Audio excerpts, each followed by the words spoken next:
So welcome to Lent. This is perhaps the most ancient season of the church, a time when from the beginnings of the church, folks recognized that they needed to dedicate some time, a goodly amount of time, 40 days before the great mystery of Easter, to spend time reflecting on their relationship with God, finding ways to deepen it.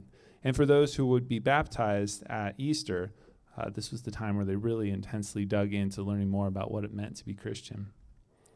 So what will Lent be like for us this year? I don't know about you, but it kind of feels like we've been living through a year of Lent and its penitential season, but it hasn't been voluntary and it hasn't had an end. And it has led in most cases to more confusion when you would hope a well-lived Lent leads to more clarity. But with God's help, let's enter into a well-lived Lent this year. What does that look like, and how do we end with a deeper relationship with God? So how's that going to happen? I think it's going to happen first with God's grace. Like, we need God's help in this, right? And hopefully with a sense of a fresh start and with prayer. Prayer is and always has been the chief means of our relationship with God and Christ. And that prayer can happen in the first place is its own affirmation that God's grace has shown up first, as it always does. And that prayer can happen in this pandemic means for most of us that we need to reconnect with our desire to deepen our relationship with God. So this is a perfect time for a fresh start. So regardless of how your prayer life has been over the past year, regardless of how close or how far away God has felt lately, let's try again. Let's use these 40 days of Lent to find a new prayer habit that will continue to bless us in the months to come, that will deepen our relationship with God. So we've been gifted with God's grace. We're up for a new start. Now what? What's next? I think it's good to kind of start back with the basics with prayer. So let's start with what time of the day is best for you to pray. And the answer is different for everybody. But it's got to be a time that you're awake, when there's a break in your daily responsibilities, and when your household and your prayer place is available and quiet and private. And once you're there and the door is closed, let's consider posture. So what posture is best for you for prayer? And that changes for folks over seasons and over days even. There's lots of options, right? So you could sit down cross-legged on the floor or on a bed. You could be sitting in a chair. You could try laying on your back on the ground or on a bed, but if you're tired, you might fall asleep. That could be worse. We probably need extra sleep, all of us. You could be standing up. There's a position called the Orans position of prayer that we do when we're praying. You could be praying on your knees while maybe resting your elbows on the edge of a bed or a table. On your knees with a prayer bench. I don't know if anybody's prayed with a prayer bench. It's kind of a way to be on your knees but still seated too. Be happy to help you find one. They're really cool. Or even with your knees on the ground and your forehead on the floor too. Lots of options. Experiment. Try not to judge or edit yourself. Remember, you're alone and no one will know how you pray, which is really an important prerequisite of personal prayer, right? Because our souls need to feel safe to be with God, and our souls can be shy animals. So you've found a time, a space, a posture. Now what? There are many ways to pray, and Mother Laurel and I would love to chat with you about your prayer life, about what's working, what your hang-ups might be. It's one of the best parts of our job, so would love to chat with you more specifically, but generally, a good next step is just to start with some breathing, to notice what's going through your head and heart, and to see if you can settle in and through all that's buzzing around thought-wise and emotionally. I find it helpful to have a pen and paper nearby, so if there's a thought that comes to me that I want to remember, I just write it down. The thought is happy because it's been listened to and it goes away. And it can work the same way with different feelings you might be having. If you just sort of acknowledge this particular emotion you have, it often will sort of fade after then. But sometimes it doesn't, right? So sometimes we just have trouble focusing because of what's buzzing through our head or what we're feeling. And that's all right. And be easy on yourself, especially during this time of the pandemic. Just pat yourself on the back for wanting to pray and try again later the next day. But let's say your mind and heart give you a break, and in your breathing you start to enjoy a larger spaciousness. Now may be a time to turn your thoughts toward God, noting your desire to spend time with God, perhaps imagining yourself before God or Jesus. And then you might just delight in this sense of being in God's presence. Or you might spend some time listening or waiting to hear from God. Or you might have things to share with God.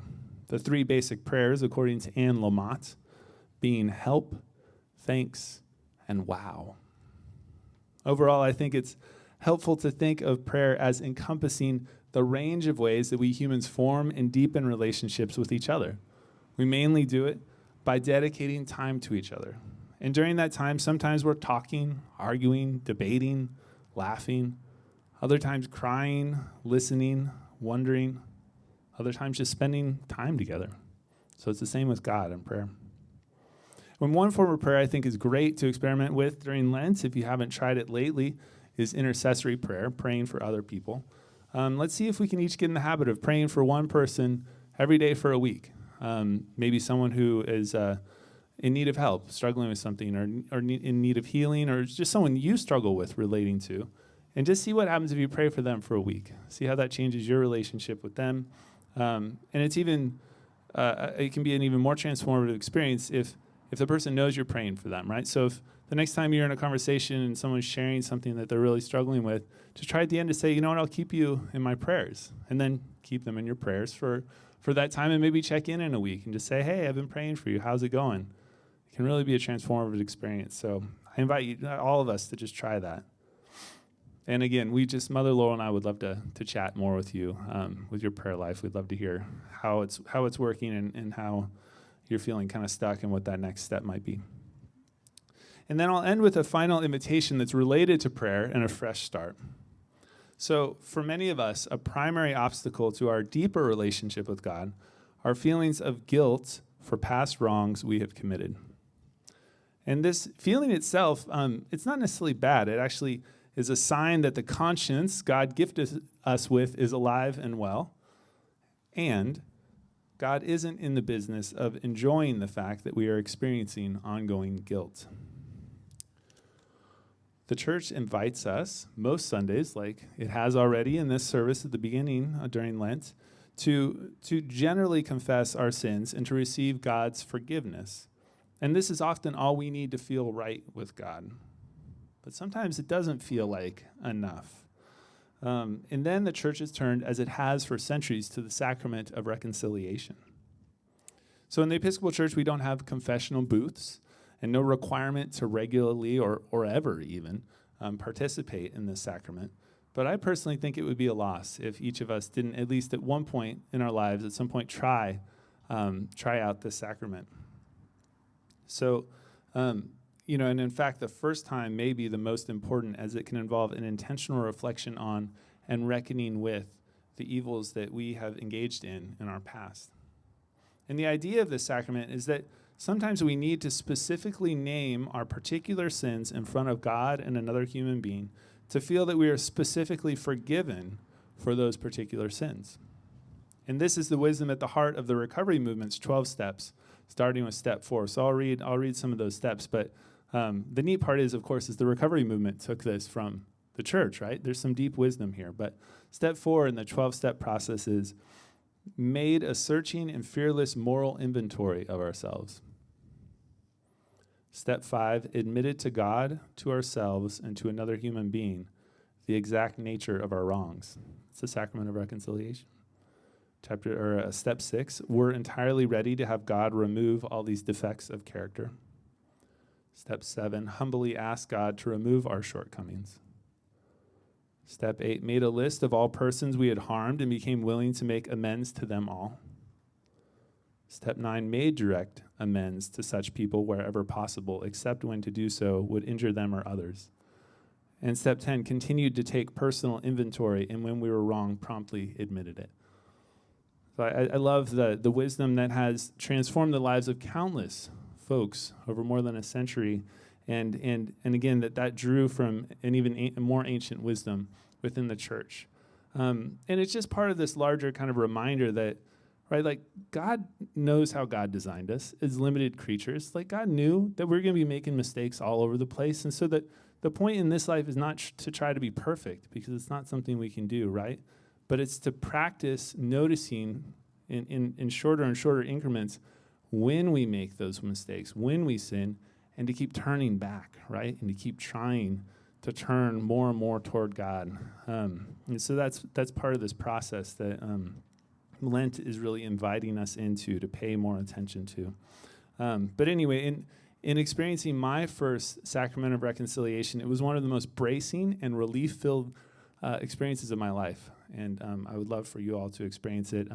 You could reach out to me or Mother Laurel to find out more. Basically, that the experience just involves scheduling time with me or Mother Laurel, or if you'd like, we can connect you with another priest and going through the sacraments in the prayer book, and we'd love to tell you more about it. So may you dive deeply into the invitation of Lent to walk more closely beside Christ and his journey to the cross. It will bear much fruit in the months to come.